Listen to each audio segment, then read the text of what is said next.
Sunday Night Safran, a babble about religion and all things ethnic, with John Safran and Father Bob Maguire. On Triple J. Hello, dear listeners. This is John Safran. Unfortunately, Father Bob has been eaten by one of David Icke's lizards. And so he won't be in this week, but he'll be in next week. And instead, we have prominent local Mohammedan, Waleed Aly. How are you? Hang on a second. What? What?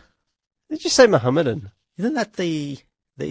Oh, okay. Is that not the word? That was like a really offensive term that like the colonials used. Oh, really? Yeah. Okay. Well, I can go, is like Muslim better? Yeah. Yeah. We've got... But hang on, is that why I'm here? As what?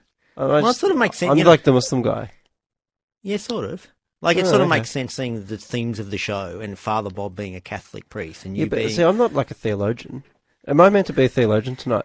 No, you can bring things... I know you know things, okay? You don't have to, I know you know things. Right, okay. Don't play naive with me. Now it's great to be here, Jonathan. We've got... This show could really go haywire, like car crash tonight, because we have some insane guests. Probably the thing that could really go wrong at the end of the show, that's later on, is we've got Jared Taylor, who's basically, he's called the most dangerous man in America because he's the new face of the white supremacist movement. Oh, right. That's pretty dangerous. So hang on, why have we got him? We've got Daryle Lamont Jenkins. He's a US anti-racist. Oh, okay. He's a black guy. You know when we always have guests and somehow it's relevant what their skin... it's always like awkward to bring it up, no matter how... Like, basically, he's going to be arguing against this white supremacist, so it is relevant. So he's a black guy. Do we do anything there, or do we just sort of just shut up and let them? I think we have to shut up and let them, because Jared... Because the deal with Jared, if you believe the anti-racists, is that the white supremacists have realised they can't get any traction, even on the real conservative... TV shows like Fox News, won't have a Klansman on or whatever. Yeah. So Jared and his race realist movement, they sort of have repackaged and so they can kind of go on those shows and sort of trick. So it's slick. Yeah, and sort of trick the conservatives, as in, oh, listen, we're just like you. But even like on Fox News, they won't go. They're not that right that they go Klan right. Yeah, you know Bill O'Reilly. Yes. When you remember, it was a couple of years ago when Hey It's Saturday had their blackface moment. Yes. Even Bill O'Reilly didn't defend that. He was offended by it. He said that's clearly a stupid decision by a producer. But he said, but it doesn't represent Australia or something even he wasn't prepared to. Exactly. Yes. Maybe Jared Taylor, he will also have a go at us for being... Anyway, so he's going to... But the I'm hoping he'll flush out Jared, because obviously part of Jared's thing will be to try to sound normal. So that's why I was freaking out. Oh, I see what you're saying, right. Yeah, so he'll go, I don't like to use that word, Yes. Now we've got coming up... You don't even answer my questions. After this, the most dangerous man in America. I've been hearing a lot about him. Jared Taylor. You're listening to Sunday Night Safran with John Safran and Father Bob Maguire on Triple J. I think things are... there's going to be far more important ethnic issues discussed. Hang on, and you're on...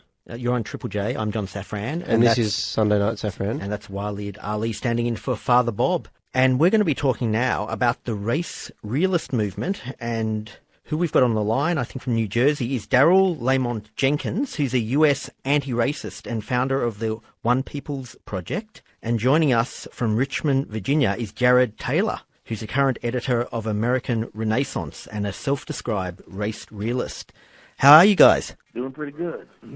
Excellent. So maybe, Daryle, you can start off. What is the race realist movement? That is a term that's used by conservatives in the U.S. and now around the world by people by conservatives who simply don't want to use a different term other than racist. Because the truth of the matter is that the idea that somehow that they are race realists is a rather pretentious one. It's almost insulting.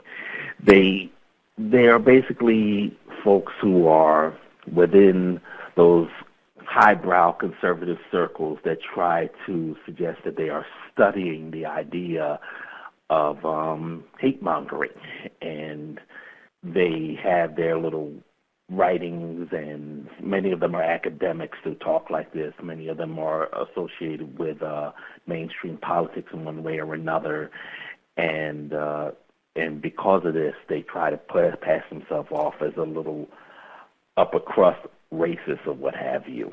Sure. So what expression would you use, Daryle, instead of race realist? I would just simply call them racist as they are. I mean, I don't like playing with new terms like race realist or racialist or anything like that. Call them what they are. They are racist. They are hate mongers. They are bigots, and just clear away all the muck and just get straight to what it's all about. Jared, I imagine you've got a different definition of race realist. Well, I see. This is a little bit like asking a Jewish leader to tell you what fanatical Islam is about, or on the other hand, asking a Muslim activist to describe Jewishness. Hardly a likely way to get an interesting answer or a realistic answer. Race realism has to do with the fact that most people in Western countries, certainly in majority white countries, refuse to recognize that race is an important part of individual and group identity, and that most people, no matter what race they are, generally prefer the company of people of the same race. Also, it's a recognition that people of different races tend to build different kinds of societies, and that it's perfectly legitimate for people of a particular race to prefer the society built by their own race. Jared, can you tell me how you're defining race, though? Well, I think asking people to define race is something that only comes up in utterly artificial terms. In the United States, there are people who pretend that race doesn't exist, and yet, if they're asked whether or not it's legitimate to offer racial preferences to blacks or Hispanics or American Indians or Eskimos who want to apply to university, they have no trouble at all describing. Let's take a real example. The conflict in Darfur, which people in Darfur described as a conflict between Africans and Arabs. Was that an interracial conflict? I would call that an interracial and as well as a religious conflict. They were all the same religion. Well, the Arabs tend to be Muslim and the black Africans tend to be animist or Christian. No, they were both Muslims. The Arabs and the Africans in Darfur were both Muslims. They were killing each other. But from the outside, I couldn't tell who was an Arab and who was an African. They all looked the same to me. Well, they can certainly tell. Human beings are tribal, no matter where you find them. And, in fact, wherever you look, all around the world, where people are killing each other most diligently, it's because people who are different in some fashion, whether it's on the basis of race or religion or tribe, are attempting to share the same territory. Human beings simply don't, by and large, care to mix with people who are that much different from each other. There are exceptions to this rule, but human nature tends to prefer the company of one's own religion, one's own tribe, one's own ethnicity, race, etc. And what's a current example in America of how you think people group together, Jared? Oh, for heaven's sake, there's something called the lunchroom test in American schools. And if you walk into absolutely any American school that is not homogeneously one race or one ethnicity, you'll find that when people are free to mix, they will sit down and have lunch, the blacks generally together, the Hispanics generally sitting together, the whites generally together, the Asians generally together. Again, there are some exceptions, but people automatically and naturally sort themselves out by ethnicity, by race, by language, all that kind of thing. The point of race realism is to recognize that this is an important part of human nature and try to stop fighting it. Let us build a society on the basis of an acceptance of human nature rather than its denial. Daryle, what about the lunchroom test? The lunchroom test is bogus. I mean, the fact of the matter is the lunchroom idea just comes from the fact that people associate with who is more or less from their community. I come from Somerset, New Jersey, and my lunchroom when I was in high school, I used to sit with anyone. I used to sit with people who were from my neighborhood. But because the neighborhoods are becoming more and more mixed, everybody's going to associate with folks who are not just of their race, but of other races as well. It has no bearing on who we are as a people, who we associate with whatsoever. That's rather simplistic way of thinking, and it has nothing to do with who we are. I mean, look, you cannot decide what people are going to prefer or what their human nature is going to be. Let people decide that for themselves. We see nowadays that people are coming together in fellowship more and more, especially since the laws that were preventing us from doing so 40 or 50 years ago have been eradicated from the books. You have to ask yourself, if this is human nature for us to segregate ourselves, why do they have to impose laws on us that disallowed us from associating with each other, from disallowing us from marrying each other and having children? It doesn't work in the reality. That is really race reality, is that race does not matter in the grander scheme of things. Jared, does things like Croats and Serbs at each other and Protestants and Catholics at each other in Northern Ireland, does that suggest fights are more over culture than race per se, seeing we're just dealing with white people in those cases? I've been saying all along that human beings are tribal, and race is only the most obvious tribal identity. Yes, the Croats and the Serbs, they decided they couldn't live together. The Czechs and the Slovaks, for heaven's sake, they're very similar, but they speak different languages. They wish to be separate. That is part of human nature. For Mr. Jenkins to pretend that the fact that all around the United States, children segregate themselves at school, that people segregate themselves by neighborhood, he says that somehow you have to have laws to keep people apart. That's really quite hilarious. Residential segregation in the United States today is at a level that's hardly any different from the 1950s and 1960s. And the idea that race somehow doesn't matter, explain that to the students at high schools all across California who end up in race riots, for heaven's sakes, because blacks and Hispanics do not get along. They don't like sharing the same schools. Tell that to the people who are in American prisons, where there are, again, race riots in which people are killed. No, the idea that race somehow doesn't matter. Again, try to make that point to someone who goes to a typical church in the United States. Churches where people are free to associate with people of their own choice, not who the government tells them to associate with. Churches in the United States, 85% are at least 90% one race or the other, because that reflects people's genuine, natural choices and their own preferences. Now, Daryle, we're going to get you to respond to that after this song. You're listening to Sunday Night Safran on Triple J. This is Triple J here on Sunday Night Safran. My name's Waleed Aly. I'm not Father Bob with a different voice. He hasn't got a cold or something. He's just not here. So I am. Is that okay, John? And we're talking from America. We're talking to Daryle Lamont Jenkins, who's a US anti-racist, a black guy who's the founder of the One People's Project. And we're talking about the race realist movement. And we're also talking to Jared Taylor, who is considered the head of this race realist movement, or at least one of the heads. Hey, Jared, I want to ask you a question, because I'm struggling to get my head around this term race realist and how it describes what you're talking about. Because you're saying that people prefer their own tribe, and we define those tribes in all sorts of different ways. And so when we throw, for example, an example at you of white people killing each other or something, then you say, well, that's not race, that's religion.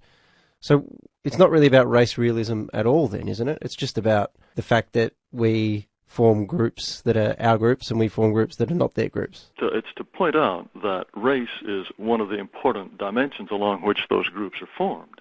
No, race is simply one aspect of tribalism, but it's a very important one.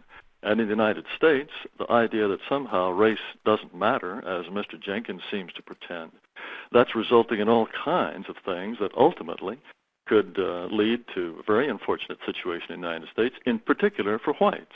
One is that if race doesn't matter, it doesn't matter whether the country fills up with Arabs or Tasmanians or Guatemalans or Haitians, it will still be the United States.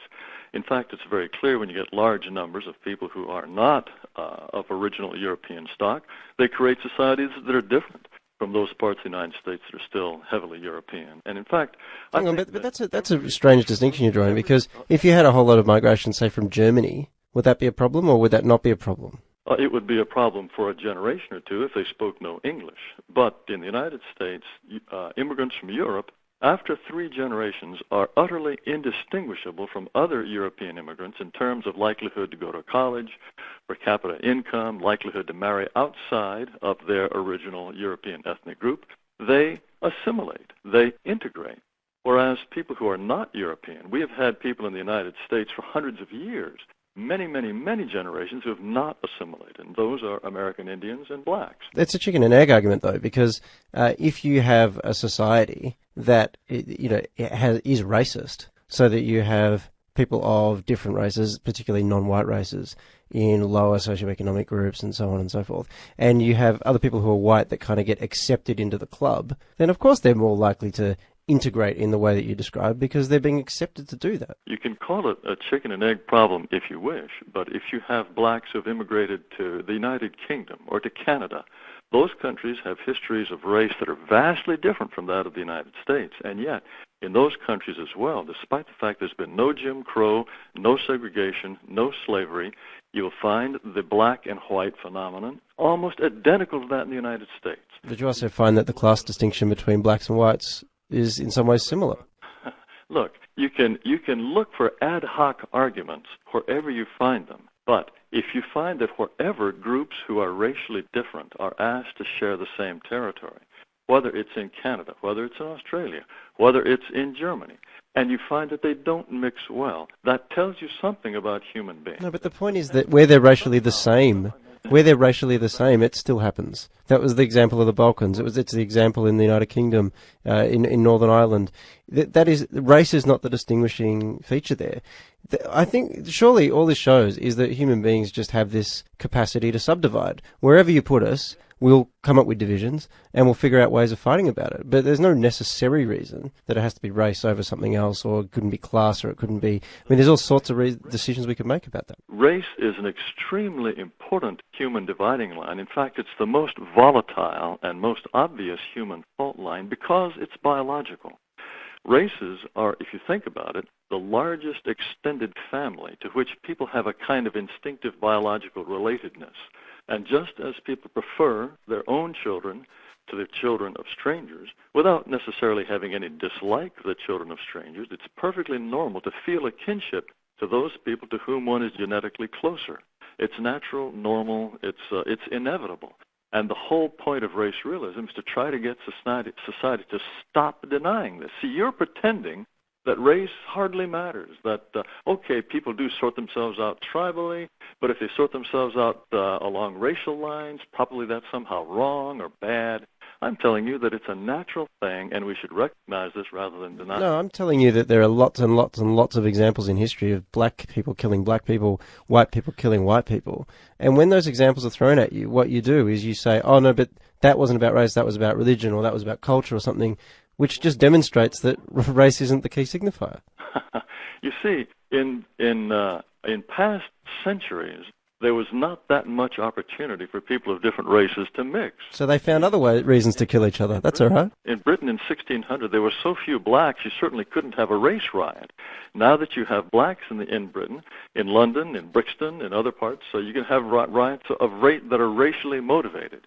My point is, yes, human beings are tribal, but any attempt to mix different races and tribalism recedes into the background, and people sort themselves out primarily along racial lines. You find the same in Australia. You find ethnic divisions, you find religious divisions. People are very, very conscious of race. Aboriginal people in Australia, there are all kinds of divisions and problems because of this attempt to get two separate people to live together. Daryle. The interesting thing about that is that he keeps talking in the terms of European culture. About 100 years ago, maybe even 50 years ago, you couldn't talk like that. You speak of this tribalism. He talks about there wouldn't be any conflict, any race riots in Britain maybe 100 years ago. But, you know, you had just mentioned that you had the Irish Catholic versus the British at that time. You still do. You see, I've spoken with one well-known white supremacist here in the States, and she talks about how she, even today, had problems, her being of German heritage, marrying somebody who was Dutch. And who was of Dutch heritage. I mean, the tribalism went back and forth between whites, even now. And for him to suggest that somehow, I mean, so yeah, he does have a point that there were at one time that there was some sort of, I guess, apprehension when you're dealing with people who goes across their cultural boundaries. But the fact is that we do it regardless, that we do manage to get together in fellowship and build things and build a better society. I mean, he talks about how we will be different, but we are still the United States, even as more people of color become more and more assertive in this society. I mean, and speaking for myself, I'm dating somebody who happens to be white. There doesn't seem to be any problems. I mean, and going back to what he was saying about how hilarious it was when about laws keeping us separate, that's what happened. The Jim Crow laws that he mentioned did that. Why did you need laws like that if people naturally segregated themselves? Somebody saw folks that did not segregate themselves as a threat, and they passed laws against it. Those laws have been lifted, and more we are coming together. We are working with each other. We are living with each other. We're not sitting in separate tables in the lunchroom anymore. Jared, you grew up in Japan. Were you actually born in Japan? Yes, that's correct. I'm a minority. And how long were you in Japan for? I was a racial minority for 16 years. Wow. So that's interesting. How do you think that informed where you are today?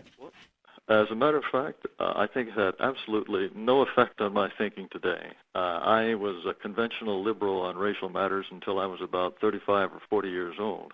It was only gradually after knocking around the world I began to realize how wrong orthodoxy is on this question. But Mr. Jenkins is suggesting somehow that the notion of marrying across German or Dutch lines, that might be something as much of an obstacle as marrying across racial lines. See, that is the silly kind of talk that people get into when they try to pretend that race doesn't matter. As I said before, European immigrants to the United States, they blend quickly and effortlessly.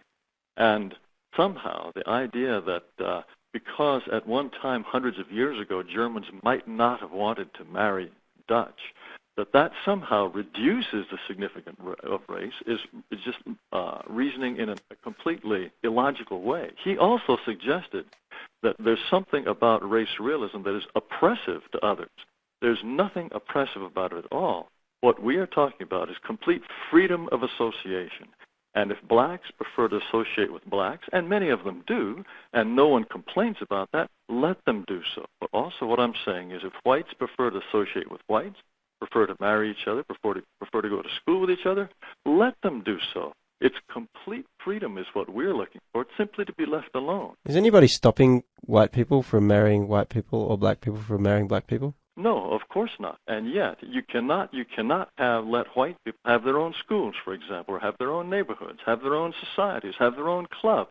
No, that's if not outright against the law, society will come down upon them like a ton of bricks. Whereas if Hispanics or if blacks or Asians wish to have their own groups, their own student groups, their own professional groups, that's just fine. Whites are the only group in the United States who are not allowed to have... Yeah, well, to an extent, but I noticed when Barack Obama was running for office, he had to invest a lot of time in assuring the public that he wasn't a black separatist. He didn't, there was this black church that he went to, but he's no longer part of it. He had to, it wasn't acceptable for him in the mainstream public's eye to be a blacks-only president. He didn't actually spend that much time working on that, but unquestionably, yes. If he had come into office talking like Al Sharpton or Jesse Jackson or some other absolute person who identified entirely with race, it would have been very difficult to get white votes. And of course, he needed white votes because. But doesn't it? That's my point. It's like people don't find it that acceptable for people of other races, in inverted commas, to be isolationists in modern America. Oh, for heaven's sake, we have something called the Congressional Black Congress. If you are an elected member of the United States Congress, you can join. If you're not black, you can't join. It exists for one purpose only, It's to examine legislation from the point of view of what's in it for us black people. That's the only reason it exists. But in the overall scheme of things, aren't there quasi-white groups? Name one. The Tea Party, this is something you bring up. You say that if you go to an opera, the audience there are going to be white people, and if you go to the Tea Party, they're mainly going to be white people. So they've just formed their own quasi-societies, just like you criticise in the blacks. There are Irish cultural clubs. There are all sorts of cultural clubs that relate to white cultures and white nations. Yes, St. Patrick's Day parade in America.